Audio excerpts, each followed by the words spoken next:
Hello class 10 students. हम लोग money and credit chapter आज डिस्कस करेंगे, जो इकोनॉमिक्स का एक चैप्टर है। इसमें हम देखेंगे कि व्हाट इज मनी। तो मनी क्या है, सबसे पहले हम देखेंगे। तो मनी जो है, ये money is a medium of exchange. यहाँ पे हम देखेंगे कि मनी जो है एक्सचेंज के एक माध्यम के रूप में काम करता है। यानी कि पैसे का हमें क्या ज़रूरत होता है, कोई भी गुड्स एंड सर्विसेज हम खरीदते हैं तो बाजार जाते हैं, पैसा देते हैं और वो सामान लेकर के हम आ जाते हैं। लेकिन आप कल्पना कीजिए एक ऐसे समय का जिस समय मनी का इन्वेंशन नहीं हुआ था, तो हम लोग सामान का आदान प्रदान कैसे करते थे। तो इसमें सामान का आदान प्रदान करने में हमें जो है, हमें जो सामान की आवश्यकता हमें होती थी उसे हमें खोजना होता था कि कहाँ से उसे लेना है, और जो सामान हमारे पास है वो जो है हम देना चाहते थे उस आदमी को जिसे उस सामान की आवश्यकता है। एग्जाम्पल के तौर पे मान लीजिए कि अगर हम बात कर रहे हैं, हमारे पास गेहूं है और किसी दूसरे के पास चावल है, तो मेरे पास गेहूं है और चावल की आवश्यकता है, और सामने वाले के पास चावल है और उसे गेहूं की आवश्यकता है। तो हम लोग जो हैं इस गेहूं से हम क्या कर सकते हैं, उस चावल को एक्सचेंज कर सकते हैं, और इसे जो है डबल कोइंसिडेंस के नाम से जाना जाता है। इसे डबल कोइंसिडेंस कहा जाता है। डबल कोइंसिडेंस, डबल कोइंसिडेंस इसे कहा जाता है। इत्तेफाक कि जो चीज मेरे पास है और किसी और चीज की आवश्यकता है, तो जो मेरे पास है वो सामने वाले की आवश्यकता है, और जो सामने वाले के पास है वो मेरी आवश्यकता है। इसको डबल कोइंसिडेंस के नाम से जाना जाता है।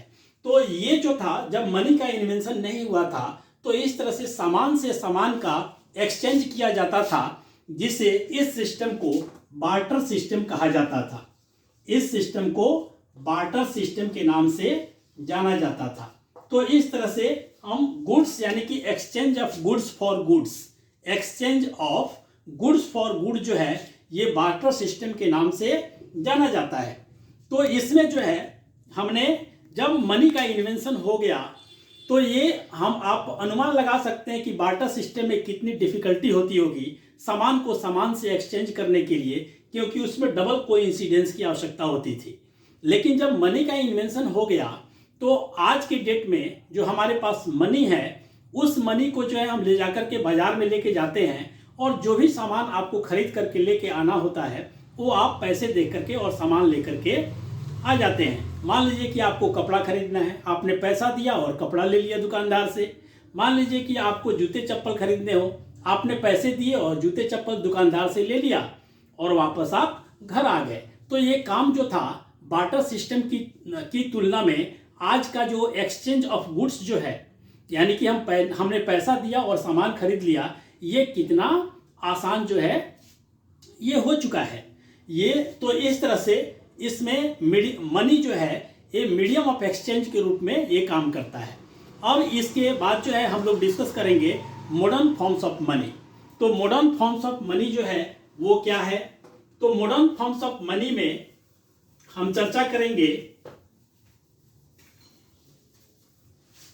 मॉडर्न फॉर्म्स ऑफ मनी में हम लोग चर्चा करेंगे मॉडर्न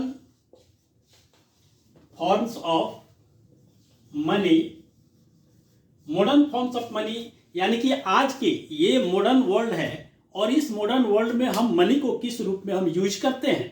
तो मॉडर्न फॉर्म्स ऑफ मनी को जो है हम कैसे यूज करते हैं इसे, यानी कि जैसे कि करेंसी है, करेंसी में आपका जो नोट आता है, कागज का जो नोट होता है वो होता है, और जो क्वाइन होते हैं सर्कुलेशन में, हमारे सोसाइटी में जो सर्कुलेट किया जाता है क्वाइन एंड नोट, ये दोनों जो है क्या कहलाता है, मॉडर्न फॉर्म्स ऑफ मनी कहलाता है।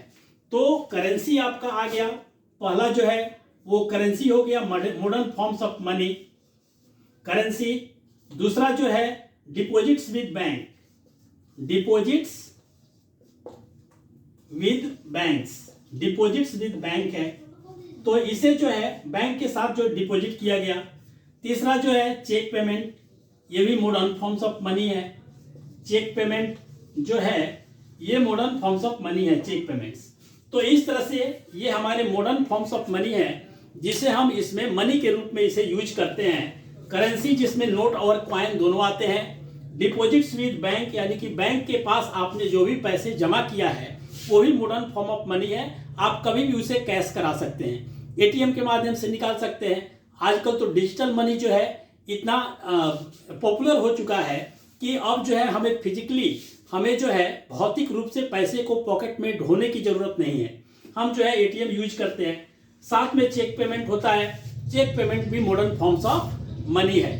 तो चेक पेमेंट के दौरान भी जैसे कि आपने किसी से पैसे लिए और वो उसने आपको चेक दे दिया, तो आप बैंक गए और जा करके चेक आपने जमा किया और आपको कैश मिल गया। तो ये सब जो है ये मॉडर्न फॉर्म्स ऑफ मनी कहलाते हैं। इसके साथ ही हम लोग डिस्कस करेंगे कि एक्टिविटीज ऑफ बैंक। अब जो है लोन एक्टिविटीज ऑफ बैंक हम चर्चा करेंगे।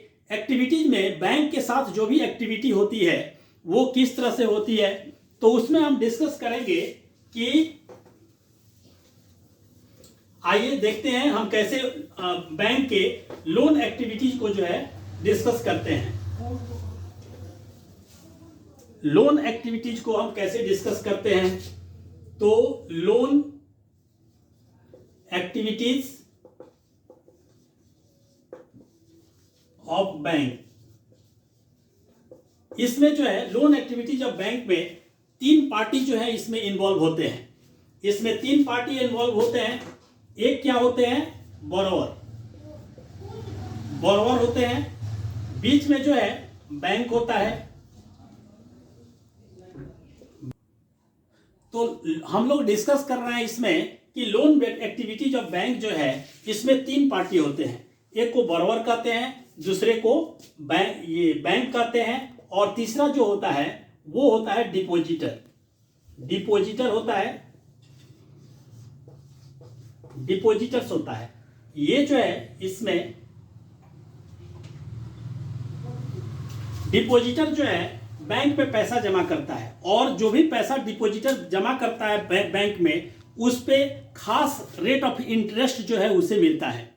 और बैंक क्या करती है, उसी पैसे को जो है अपने बोरोवर को, यानी कि कर्जदार को, कर्ज जो लेता है उसे जो है वो पैसे देती है एक खास रेट ऑफ इंटरेस्ट पे। लेकिन इसमें अंतर ये है कि डिपोजिटर अगर आप हैं और बैंक में जो जमा करते हैं पैसा, तो मान लीजिए कि उस पर 7% पर एनम के अनुसार आपको रेट ऑफ इंटरेस्ट बैंक आपको डिपोजिटर को देती है। और जो बैंक लोन देती है किसी बोरोवर को, कर्ज लेने वाले को जो लोन देती है, उसे 13% रेट ऑफ इंटरेस्ट पे देती है। इससे जो है दोनों के बीच में जो है एक डिफरेंस आता है रेट ऑफ इंटरेस्ट का, जो प्रॉफिट होता है बैंक का। यानी कि डिपोजिटर को 7% पे 7% इंटरेस्ट पे डिपोजिटर से पैसा लिया और 13% पे उसने बोरोवर को लोन दे दिया। तो इस तरह से करीब 5% पर एनम का प्रॉफिट जो है बैंक को हो जाता है। तो इस तरह से ये तीन पार्टी जो हैं ये इन्वॉल्व होते हैं, डिपोजिटर, बैंक और बोरोवर जो है इस लोन एक्टिविटीज में इन्वॉल्व होते हैं। लेकिन क्या बैंक जो है डिपोजिटर से पैसे जो लेती है सिर्फ बोरोवर को लोन पे ही देती है? नहीं। तो इसका आंसर होगा नहीं। इसीलिए क्योंकि वो पैसे तो देती ही है, लेकिन इसके साथ वो क्या करती है, बाकी पैसे का जो है वो बिजनेस करती है। या तो फाइनेंशियल इंस्टीट्यूशन में इन्वेस्टमेंट करेगी, या हो सकता है कि लैंड में इन्वेस्टमेंट करे। इस तरह से वो करने से उसके पास बहुत ज़्यादा रिटर्न आता है। और जो ये मिनिमम रिटर्न हो, जो रेट ऑफ इंटरेस्ट जो डिपोजिटर को बैंक द्वारा दिए जाना होता है, उसमें जो है वो आराम से उस रिटर्न में जो प्रॉफिट कमाती है फाइनेंशियल इंस्टीट्यूशन से, या लैंड में इन्वेस्टमेंट से, या प्रॉपर्टी में इन्वेस्टमेंट से, वो बैंक जो है डिपोजिटर को आसानी से उसका रेट ऑफ इंटरेस्ट दे देती है और बैंक को जो है ये प्रॉफिट हो जाता है। तो अभी तक के लिए जो है मनी एंड क्रेडिट हम डिस्कस कर रहे थे। इस वीडियो के लिए मैं यहीं पे इसे एंड करना चाहूँगा। अगले वीडियो में फिर मैं मनी एंड क्रेडिट के अगले टॉपिक को मैं डिस्कस करूँगा। धन्यवाद।